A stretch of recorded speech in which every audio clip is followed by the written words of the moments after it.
Today, we're going to connect two worlds that seem miles apart. On one hand, you've got billionaires making these massive global decisions about where to park their money. And on the other, you have the very personal, very real process of selling a family home. We're going from the stratosphere of international finance right down to the kitchen table. Okay, so let's just dive right into the central puzzle of today's market. I mean, the whole investment world feels riskier than ever. So why on earth are the people with the most to lose, the super rich, looking at something as solid as real estate and thinking, yeah, now's the time to buy more? It doesn't seem to make sense, right? To really get our heads around that, we have to zoom out and look at the big picture. Right now, the global stage is just defined by volatility. And this isn't just a hunch. It's the reality that's shaping every single major financial decision out there. This quote from Neil Shearing it absolutely nails the current mood. I mean, think about it. Just a few years ago, the idea of a global pandemic, a major war in Europe, and crazy inflation all happening at once, it would have sounded like a movie plot. Today, that's just the world we live in, and it's the landscape investors have to navigate.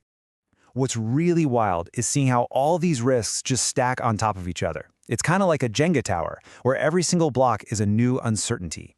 You've got shaky supply chains bumping up against geopolitical tensions. It all adds up to a very unstable structure. And that's the game investors are forced to play right now. So you'd think with all that uncertainty and fear in the air, big money would be running away from something as solid and, slow-moving as property. But that's not what's happening at all.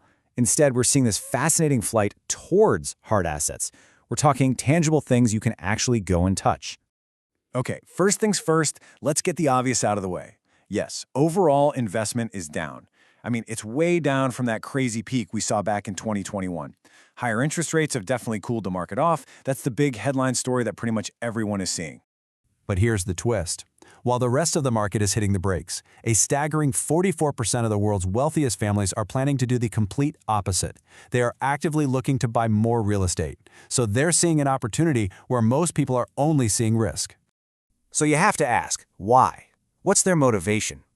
Well, for this group, property isn't some short-term gamble. It's a defensive move. It's all about protecting their wealth from inflation, generating a steady income, and just holding on to something real and tangible when so much of the world feels uncertain. And this trend gets even more interesting because there's another huge shift happening. It's not just that the wealthy are investing in property, it's about who is starting to call the shots. A new generation is stepping up, and you better believe they're bringing some new priorities to the table. Now, when you look at this chart, sure, the baby boomers and Gen X are still running the show.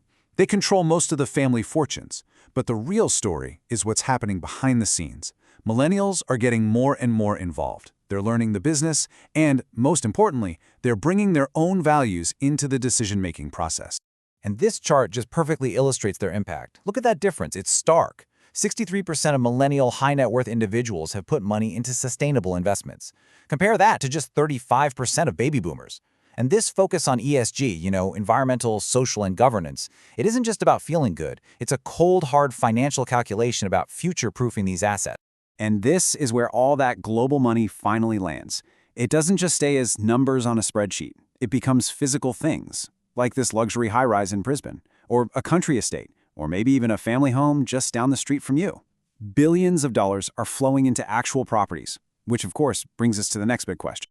So we've seen the why from 30,000 feet, right? We get the global capital flows. But, a property doesn't just sell itself. So that brings us down to the how, the human side of it, the strategy and the persuasion that has to happen on the ground to actually get a deal done.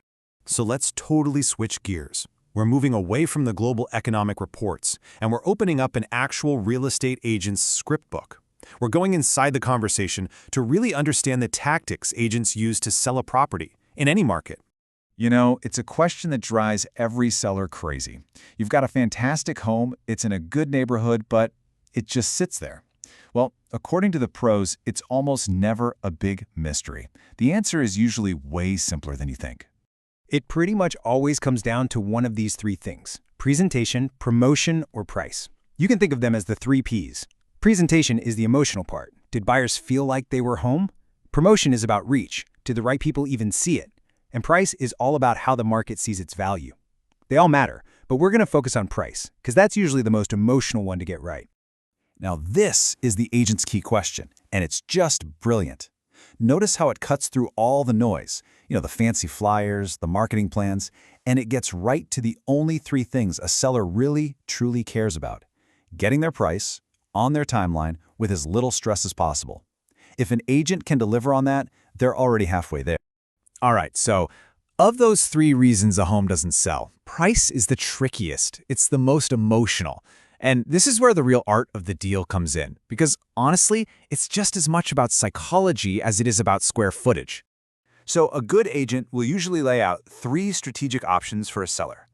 First, you can aim high and hope you find that one perfect buyer who will pay top dollar. Second, you can price it right at what the market says it's worth to attract serious people. Or third, you can price it just below the market to try and create a frenzy and start a bidding war. The biggest temptation for almost every seller is to price high. Let's just see what we can get. But this slide really shows the risk. I mean, sure, the dream is you'll set a new neighborhood record, but the reality? Your home becomes invisible. It gets filtered out of online searches, and other agents just won't show it because they'll assume you're not a serious seller. And this is what they always say, right? This is the classic response from a seller who wants to price their home high. On the surface, it sounds totally logical. Let's start high, see what happens. We can always reduce the price. But that kind of thinking totally misses how the market actually works. And here's the smart agent's comeback. They explain that those first few weeks on the market are everything.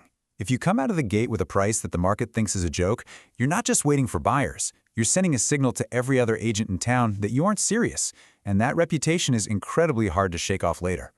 And that brings us right back to where we started, with these two connected worlds. You have the flow of global money creating the massive waves in the market, but at the end of the day, every single transaction, whether it's for a billion-dollar skyscraper or a suburban home, it all closes because of a human conversation and a single important decision. So what do you think matters more?